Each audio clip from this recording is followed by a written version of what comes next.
In episode 7 of Invincible Season 2, Mark and Amber find themselves at a comic convention, where Mark is feeling a bit uneasy due to the large number of people dressed up as his superhero persona, as well as some of his rivals. Anyway, as soon as Mark steps foot into the convention center, he's in absolute bliss. He gets to embrace his inner fanboy and forget about his superhero duties for a while. Mark notices that Amber seems distant and decides to have a heart-to-heart conversation with her. He suggests that they don't have to spend the entire day at the convention, considering their limited time together lately. Amber expresses her genuine happiness to be with Mark, regardless of the activity they're engaged in. At the convention, Mark has an exciting encounter with one of his comic book idols, Philip Schaff, the creator of Seance Dog. Mark can't contain his excitement as he eagerly inquires about the release date of the upcoming season of the animated series. In a rather unconventional moment, Schaff takes a moment to explain to Mark the realities of creating an animated show, suggesting that he may have to exercise some patience for at least a year. Schaff also reveals that the creative team sometimes takes shortcuts to enhance the animation's visual appeal, such as concealing characters' mouths during dialogue or using panning shots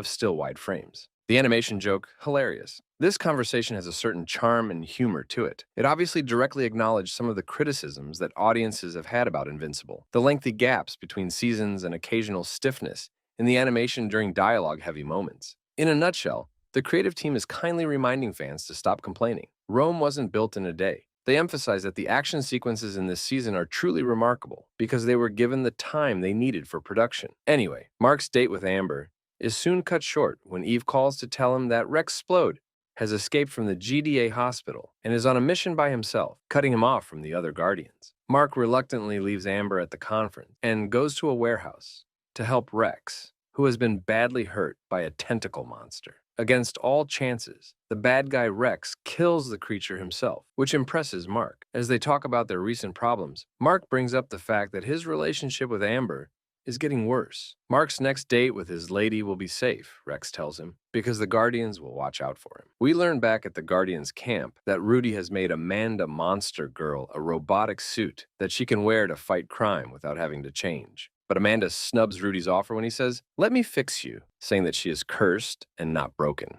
From above, Bulletproof and Black Samson watch the two. Black Samson tells them that Shrinking Ray is still in the ICU, but should get better. Bulletproof says he has lost faith in the superhero team because everyone is having so many personal problems that they don't seem to be getting better. The Immortal isn't doing much better. The loss of Duplicate has broken the Immortal's mind as well as his body. While he is talking to Cecil, he tries to quit the Guardians by saying he is unstable and can't do the job. Cecil turns down the hero in Grief's request and instead gives him a leave of absence. At the same time, Rick is still having dreams at Upstate University about being taken by D.A. Sinclair. William tries to comfort him, but Rick doesn't listen. He says he doesn't know what's worse, being turned into a reaniman by Sinclair or being put back together by a group of GDA doctors. Similar to what he did with the Immortal, Donald tries to quit the GDA, but Cecil turns him down. He tells her that erasing Donald's memories wasn't his idea. Then, Donald is shown top-secret files where he learns that the event with Omni-Man wasn't the first time he died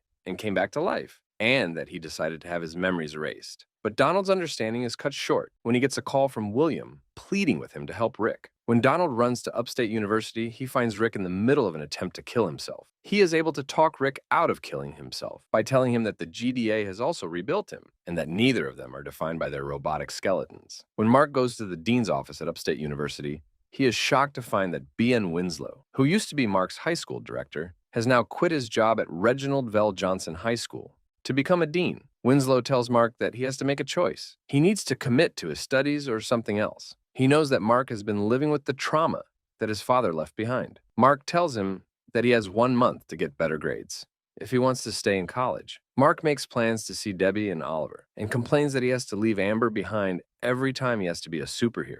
Debbie starts to talk to Mark about when she first started dating Nolan. She talks about how teaching him about Earth made her feel like she was on the same level as him. She says that it was hard for her to raise Mark as a baby because Nolan was always away. She wonders if it's really a relationship when she still feels so alone. Mark and Amber finally get to spend a sweet night together, and it looks like they're back together. Unfortunately, Anissa, a female Viltrumite spy, shows up and threatens to break Amber's neck if Mark doesn't talk to her. And can we talk about Anissa's voice behind Amber? Gave me chills. Anissa tries to scare Mark into doing his dad's job But Mark gets a call about a huge kaiju attacking a cruise ship, so they have to end their talk. She follows Mark to the ship and watches as he fights the huge sea monster. Then she swoops in and kills it herself. Mark then takes the cruise ship to a nearby island that is far away. Anissa keeps trying to get Mark to join by telling him that everyone on the cruise ship would have died without her. Mark, however, refuses to join. Mark is attacked by Anissa,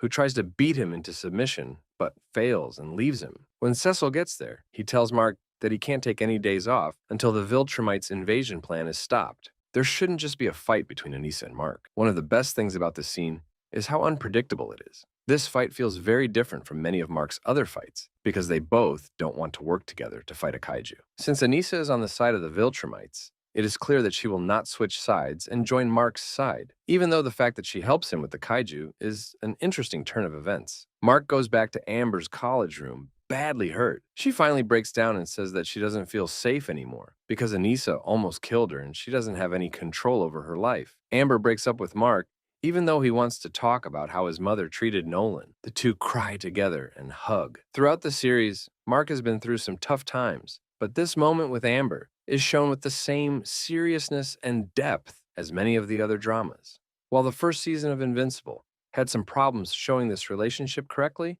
Season 2 has gotten a little better at that. We really feel for Amber, and while we want her relationship with Mark to work out, it's clear that their relationship will only make things more dangerous for both of them. While Mark is by himself on the roof of the dorm, he gets a strange call from Angstrom Levy, who tells him that he is holding Debbie and Oliver hostage. In the post-credit scene, Anissa goes back to General Craig and tells him that Mark has decided not to join the Viltrumites. The two suddenly see Alan flying close to their ship. A fight breaks out, and Alan gives up his freedom to Anissa so he can get closer to Nolan. And that is the end of Episode 7 of Invincible Season 2. Comment down below your favorite part of this episode, and while you're down there, like and subscribe, and turn on post notification so you get notified when another video is posted. Thanks for watching.